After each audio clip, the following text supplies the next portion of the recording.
it's Mia here and welcome to another bookish video.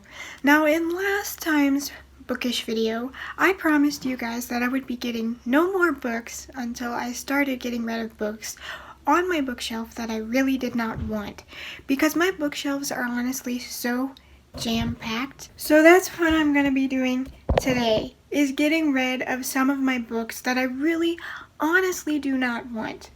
So let's get into this.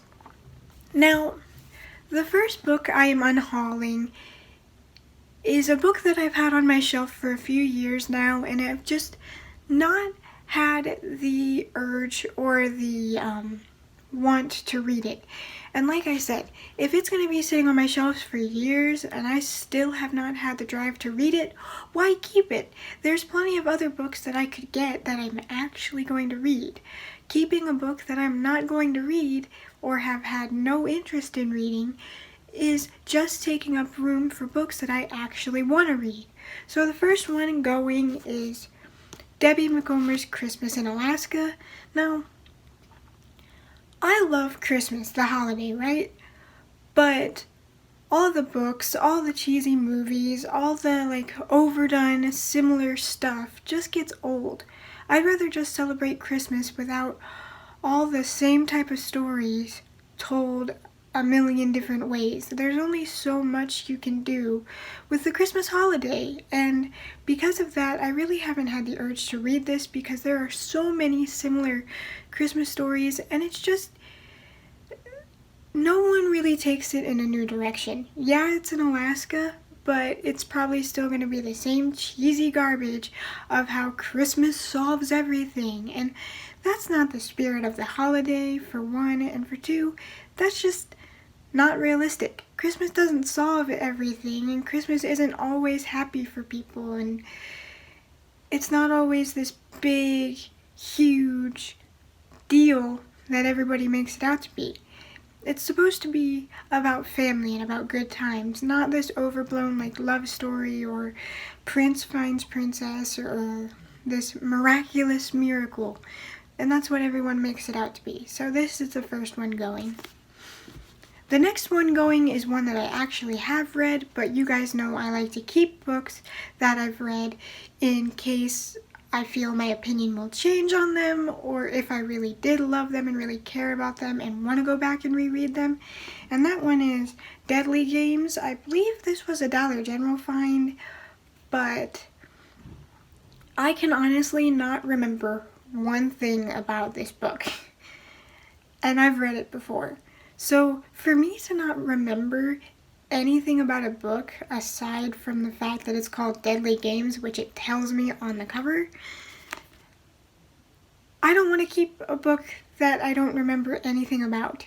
That to me says there was not enough impact, it was forgettable and bland, the characters were generic, one-dimensional garbage that didn't feel like real people and that I did not connect with. And if I did not connect with the characters the first time around, I doubt I'm going to connect to the characters the second time around. Because any characters in books that I do keep, I felt a connection with in some way or another. And with this book, as I said, I cannot tell you a single thing about one character in it. And I have read it before. So that's just either bad writing on the author's perspective or just bad storytelling in general, because if your characters don't leave enough impact for me to remember them, what's the point of telling the story? So that's why this one is going. And then this one is another Christmas book. It's kind of for the same reason I'm getting rid of the first Christmas book. It's the same generic stuff, and in this one it was talking about an Amish woman who was in love with someone and all this dealings of Christmas Amish life and all of that, and it was just another bland, generic, happy-go-lucky, Christmas story, and I can't even remember the characters' names in it. It has nothing to do with the fact that they're Amish that I'm getting rid of it. I've read plenty of other books about Amish that I genuinely enjoyed. This one just felt like another generic Christmas book, and I wish people would do something different with Christmas, like The Nightmare Before Christmas did. You could argue that's a Christmas movie, you could argue it's a Halloween movie. Me personally, I watch it on both holidays, and I have since I was a kid, but this bland, generic, straight by the book, no pun intended, similar, same story, and I'm just tired of reading about the same generic, happy-go-lucky Christmas story. Like, I'm not saying Christmas has to be bloody and gross and just a more imaginative story for Christmas is all I'm asking. Like, look at A Christmas Carol. That is a well-done story, and it's a story remembered fondly, and it was told in a kind of creepy but heartwarming way, and that's why it sticks with so many people. Stories like this and like the one I talked about before, just, they don't stick. And I'm not going to keep books where I can't even remember the main characters' names. The second one, me and my grandma actually both read. I let her borrow it after I was done with it, even though I should have let her read it first because she always gives me her books. So, I don't know. But this is Lovely Bones, and this is about, we are in the little girl's perspective who is actually dead. And that's not a spoiler because she tells you she is dead at the beginning of the story, and we follow her trying to help her family uncover her killer, who is actually their next door neighbor, which is again not a spoiler. So this poor, like, I think she's 8-year-old girl was taken into the house of her neighbor who she trusted because she's lived in the neighborhood for a few years. So she trusted this neighbor, and he ended up kidnapping her, taking her somewhere, brutally attacking her, and then murdering her. And we follow her watching her family grieve and watching her killer and like trying to give hints of who her killer is. And the reason that I'm unhauling this is because it was a good story up until the very end, and if you don't want the end of this spoiled, if you haven't read it before, this is your chance to click off now, because I'm not meaning to spoil the story, but the ending is a big reason why I am unhauling this book. So assuming that all of you took the chance to leave if you don't want it spoiled, I'm going to continue on. I think I gave people that wanted to leave enough of a chance to leave. So, my thoughts about the ending were the fact that it was so anticlimactic, and I feel like the murdering evil piece of shit got away so painless and so easy with what he did to this poor, helpless little girl that trusted him. And when I say she was brutally attacked, I mean we had to read about this poor little girl in this terrible situation that no girl should have to be in. And just thinking about it. Anyway, like, I like detective stories and I like all that, but just to read about this little girl being brutally assaulted and then killed by someone she thought she could trust is just so sad. And the end where the villain or the murderer, he gets killed by a falling icicle. And I am not alone in the opinion that that was very anticlimactic and that he got off too easy and too painlessly. Even my grandma thought that. My grandma is not a violent person at all. But she goes, that was anticlimactic, it was out of nowhere, it felt like an unearned ending. I wanted to see justice done to this man. I wanted to see him neutered like the animal he was. Because if you're going to act like an animal and assault people in that way, especially a child, you need to be neutered like the animal you are so you can never do it again. But This man got this painless, quick death that he didn't even see coming, yet this poor little girl, 8 years old, had to suffer and scream for help when no one could hear her, and fighting for her life and begging for her life and pleading and just all of that. And he ignored everything and kept going, and then brutally attacked her after that. And he gets a death that he doesn't feel or see coming after being able to do that to a child.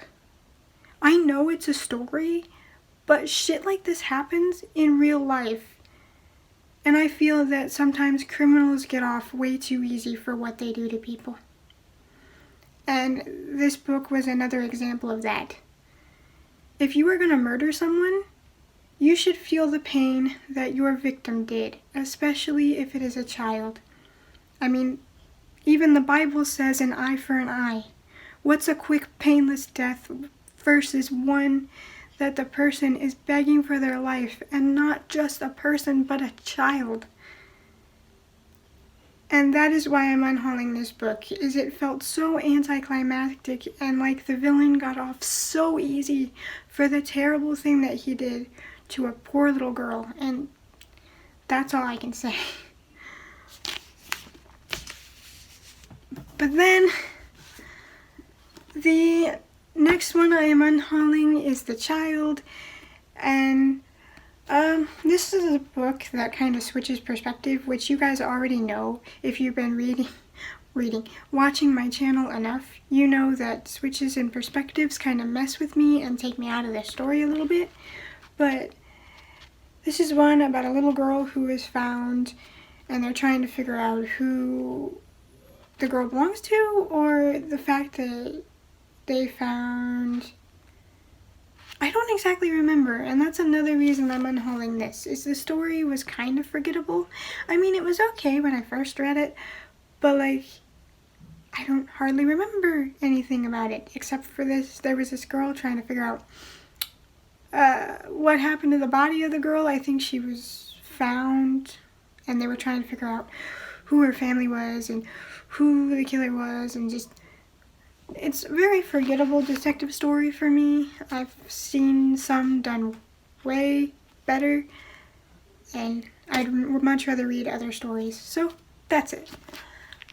Now, I also unhauled yesterday Brandon Sanderson's Skyward, the second book to the Skyward, and the Mistborn box set.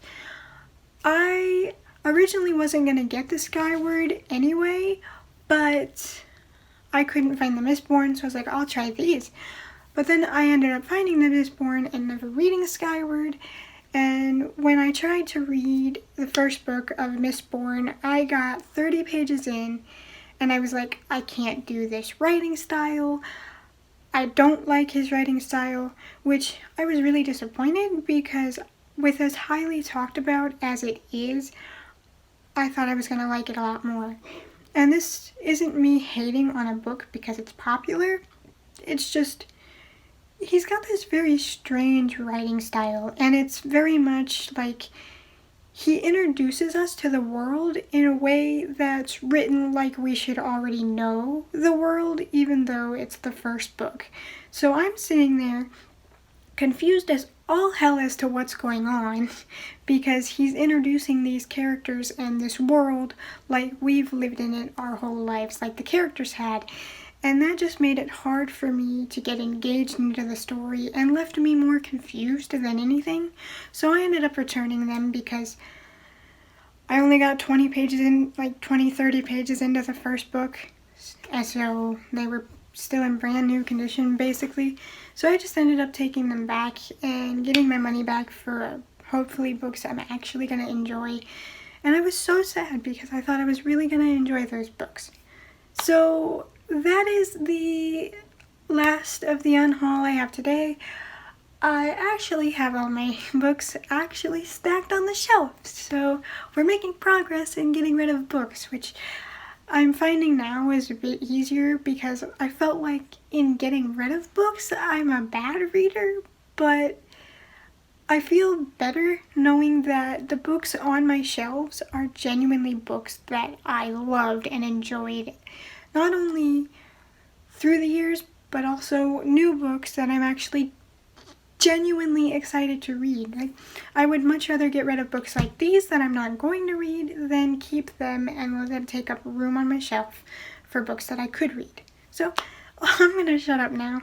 I hope to see you guys next time and hope you guys enjoyed. Bye!